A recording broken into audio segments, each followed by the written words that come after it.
Sometimes it's just downright impossible to figure out what's the right thing to do and what's the wrong thing to do. Take, for instance, this little cloth bracelet I'm wearing. Was it the right thing or the wrong thing? So there we were, my friend Tim and I, sitting in our afternoon watering hole in Antigua, Guatemala, talking about religion. Tim teaches religion and the history of religion, and we were talking about church stuff. There was another gringo in the bar smoking a cigarette and drinking a beer, and I noticed a passel of 3 kids when they came in and surrounded him.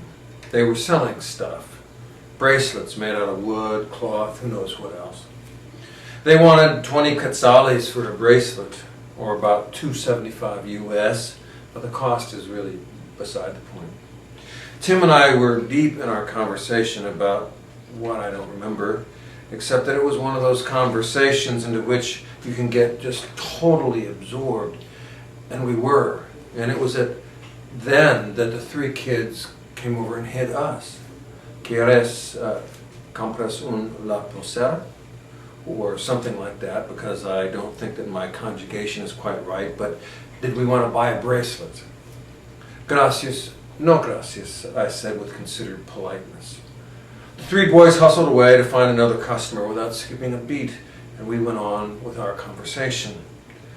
3 or 4 minutes passed when the other gringo ambled over our way and said, "I heard you talking about church." We looked up. I smiled, I pulled out the chair and I motioned him to have a seat, when all of a sudden he pounced. "You think Jesus would have said gracias, no gracias to those boys?" And he turned as if on a pirouette and was gone before either one of us could pick up our jaws. It wasn't just what he said either. It was the way he said it, the tonal quality of his voice that was at one and the same time ghostly familiar and agitating. It was the tone of a church hater, or someone who has honed his resentments toward organized religion into a finely sharpened blade. It was, from his point of view, the perfect opportunity to shed light on the hypocrisy of Christians who claim to follow Jesus, who, by the way, is also an innocent victim of organized religion to someone who harbors such resentments. There we were, 2 churchgoers, full of ourselves, talking about religion and Christianity, and we couldn't even recognize Jesus when he stood there selling bracelets to us. Or if not Jesus, then one of those little lambs who Jesus told us to take care of. It was like being caught in a sting operation when you're not really one of the bad guys, but happen to be in the wrong place at the wrong time, and you look guilty and you know it. Caught in a sting when you're innocent causes us to have a double exposure of emotions, anger and guilt, all at the same time. So Tim and I debriefed the experience and sorted out the complexity of it all. Both of us were seasoned travelers to Central America. We know that often children who sell things on the street are actually victims themselves of some dark, exploited godfather who forces them to go out and sell, then extracts from them everything they make, keeping them as a pimp uses violence to keep his prostitutes. It's actually not beneficial to anyone but the godfather to support that kind of a shadowy economy. We also understand that sometimes the kids who sell these things are wonderfully expert pickpockets. Most importantly, even if buying from the children was the right thing to do in every respect, we were in Guatemala for 3 weeks and could not afford to support every vendor or beggar we encountered because there are thousands. Finally, we reflected on the passive-aggressive behavior of the guy who dumped on us and then left. We reckoned that the real Jesus would have pulled up a chair and engaged us in conversation and deepened our understanding. The man in our story seemed more interested in vomiting his resentments than in encouraging our growth and understanding. So we dissected the whole event in this kind of way, cleaned ourselves off, so to speak, and moved on. But I changed my behavior. Not really changed it so much as got more intentional. Prior to that encounter, I would give to beggars and buy little things from kids here and there, but it was very haphazard.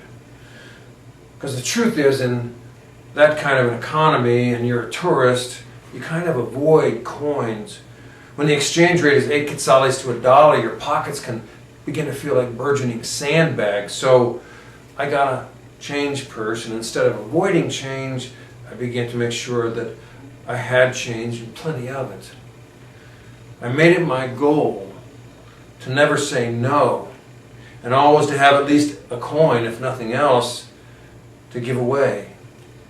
Now, if you've ever been in a developing country, especially in an urban area, then it's hard to imagine, if you've not been in a developing country and in an urban area, it's hard to imagine how lofty a goal that is.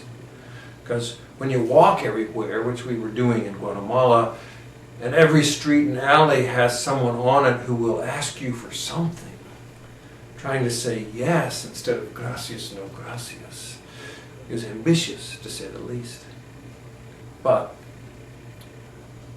I try hard in my own head and in my own heart to believe in abundance more than scarcity. It's a challenge.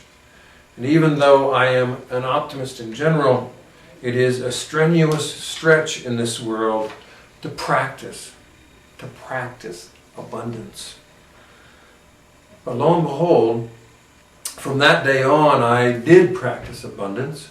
I wasn't perfect, never am, but maybe 80% of the time I was able to say yes and give something instead of gracias, no gracias.